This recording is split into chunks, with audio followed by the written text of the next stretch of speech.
Good morning students. हम पिछली class में हमने हृदय की आंतरिक संरचना के बारे में बात की। तो हृदय की आंतरिक संरचना में 4 चैम्बर होते हैं, 2 आलिंद और 2 निलय। दायां भाग जो होता है उसमें अशुद्ध रक्त रहता है, बाएं भाग में शुद्ध रक्त रहता है। उसके बाद में हम बात करने वाले हैं हृदय की कार्य प्रणाली। तो हृदय की जो कार्य जो होता है वो हृदय का कार्य होता है रक्त को शरीर के विभिन्न भागों में पंप करना।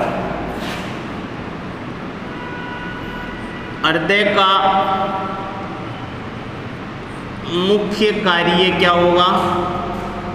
रुधिर को शरीर के विभिन्न भागों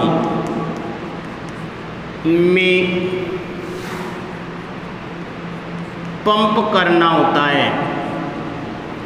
और ये पंपिंग की क्रिया जो है ये लयबद्ध रूप से अर्थात लगातार एक क्रमबद्ध रूप से लगातार चलती रहती है। तो हृदय की कार्य प्रणाली जो है उसको 2 भागों में बांटा जाता है। एक तो हृदय के अंदर क्या उत्पन्न होते हैं? स्पंद, हृदय स्पंदन, और दूसरा जो है वो हृदय चक्र। तो हृदय की कार्य प्रणाली को 2 भागों में बांट दिया जाता है, एक हृदय स्पंदन और दूसरा हृदय चक्र।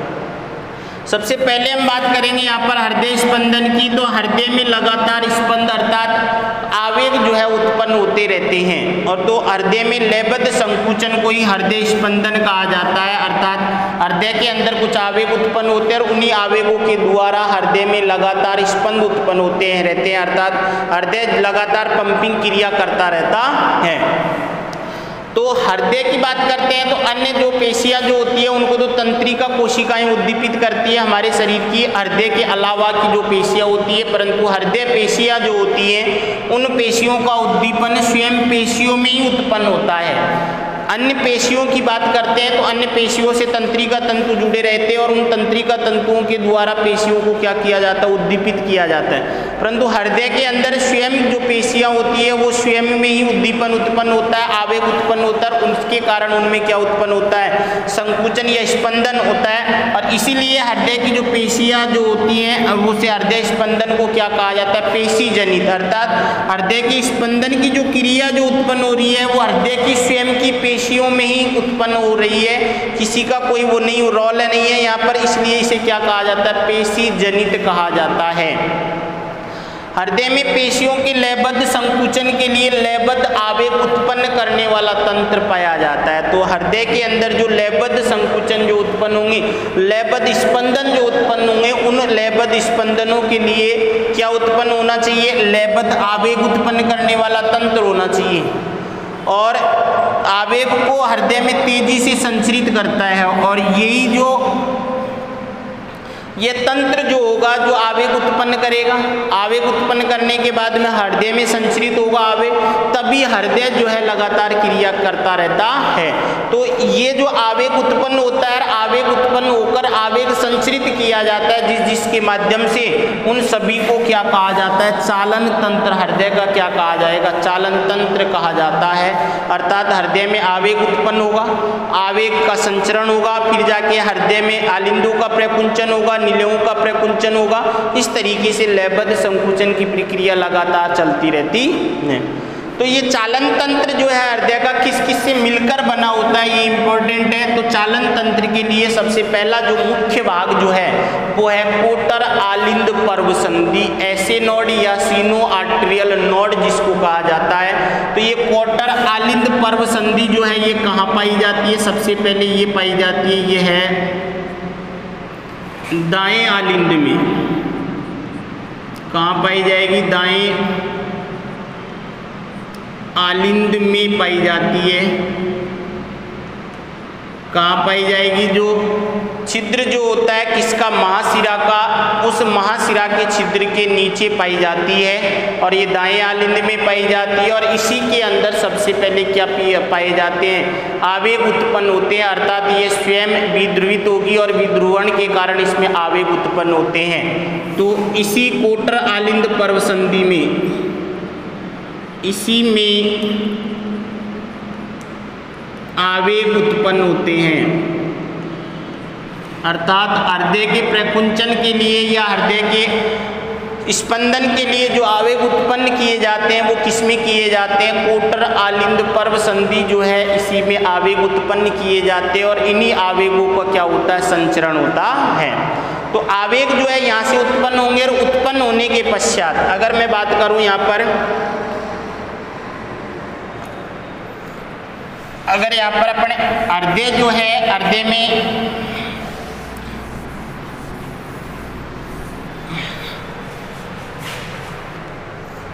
तो यहाँ पर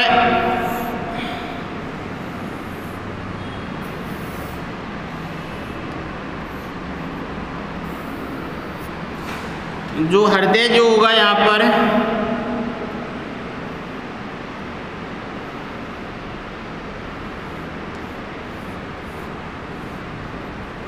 इस तरीके से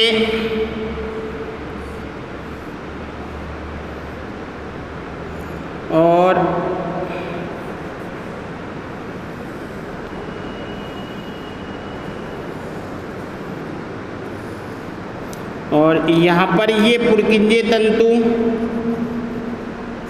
इजबंडल, तो जो ऐसे नोड पाया जाता है वो ऐसे नोड होगा यहाँ पर, ये दायां आलिंद हो गया,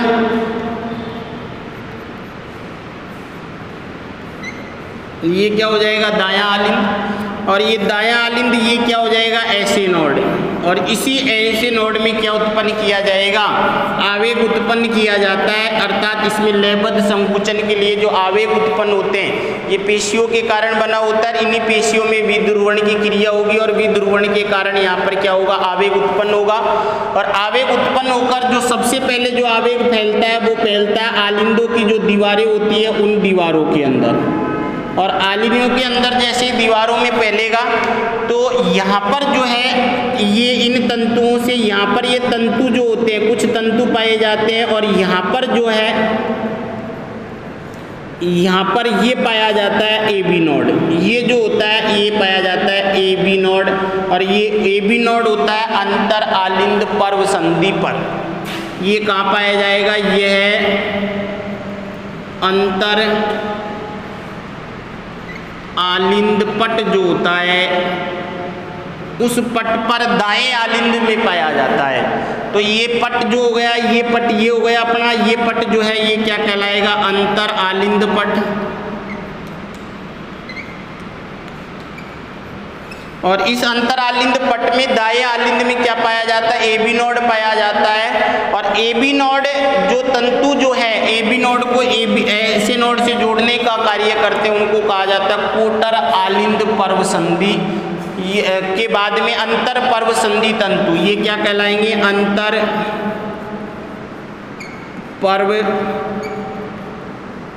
संधि तंतु। तो अंतर पर्व संधि जो तंतु है इनके द्वारा ऐसे नोड जो है ए बी नोड से जुड़ा रहता है।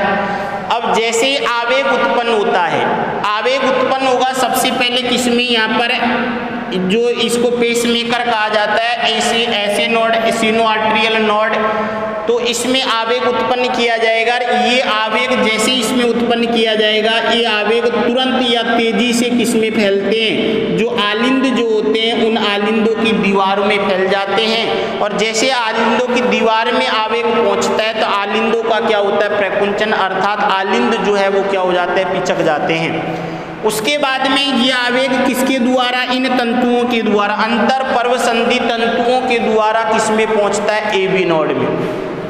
तो ऐसे नोड से ए बी नोड पहुंचने में इन तंतुओं के माध्यम से आवेग पहुंच रहा है। इन तंतुओं में आवेग का संचरण धीमी गति से होगा, और धीमी गति से होने के कारण ये आवेग ए बी नोड पर कुछ टाइम या कुछ सेकंड के बाद में पहुंचता है, कुछ सेकंड का भी कुछ भाग जो है उसके बाद में, अर्थात जैसे आलिंदों का प्रकुंचन हो जाता है, आलिंदों का प्रकुंचन के दौरान ही इन तंतुओं से आवेग कहाँ पहुंच जाता है, ए बी नोड में पहुंचता है। और ए बी नोड से कौन जुड़े रहेंगे, यहाँ पर हिजबंडल। अब देखो यहाँ पर जो है ये तंतु जुड़े रहते हैं जिन्हें क्या कहा जाता है, हिजबंडल, और हिजबंडल आगे जाकर किस में बदल जाते हैं, पुरकिंजे तंतुओं में। तो यहाँ पर जो निलयों की दीवारों में जो तंतु फैले रहते हैं उन्हें कहा जाता है पुरकिंजे,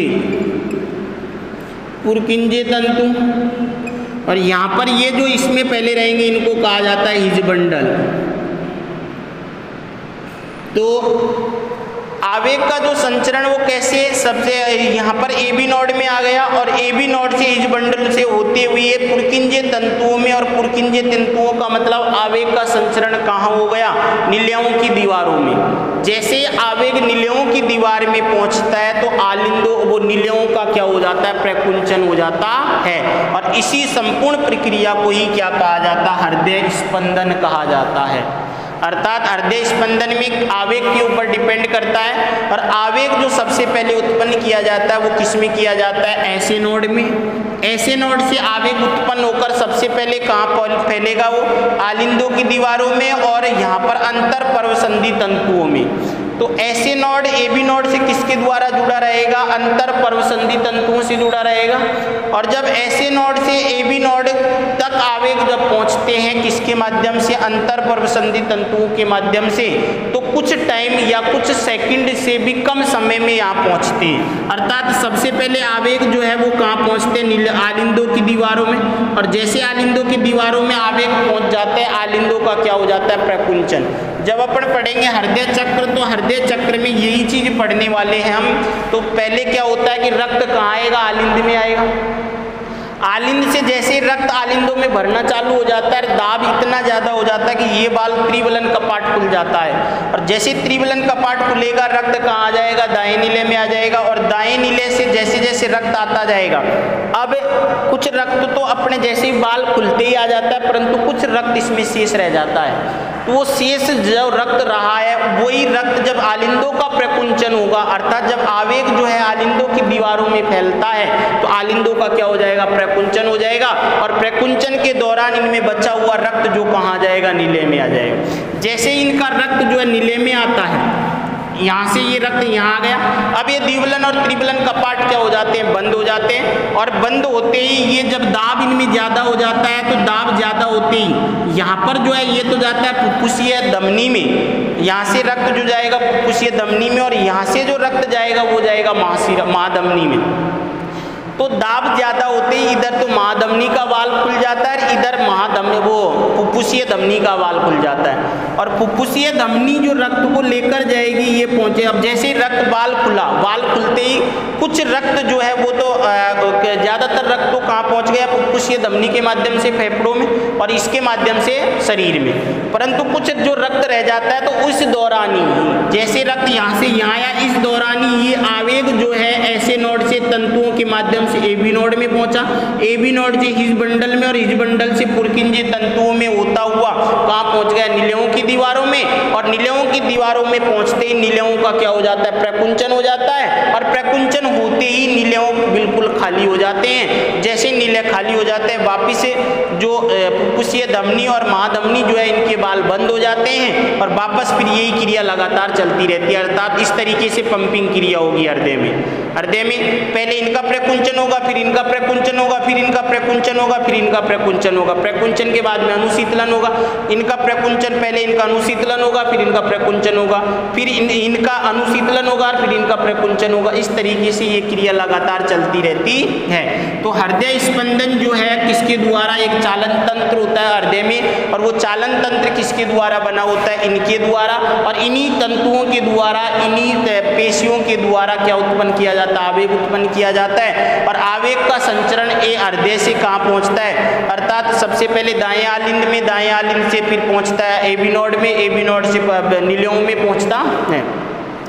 इस तरीके से हृदय के अंदर क्या उत्पन्न होता है, आवेग उत्पन्न होते हैं। और ये आवेग लयबद्ध तरीके से संचरित होते रहते हैं। अगर ये आवेग धीमी गति से होंगे तो हृदय क्या हो जाएगा, धीरे काम करेगा। तेज गति से होगा तो हृदय तेजी से कार्य करेगा। तो इस तरीके से ये स्पंदन, अब नेक्स्ट क्लास में जो हम पढ़ेंगे वो पढ़ेंगे हृदय चक्र के बारे में। तो हृदय चक्र जो है इनमें अलग अलग स्टेप जो है उनके बारे में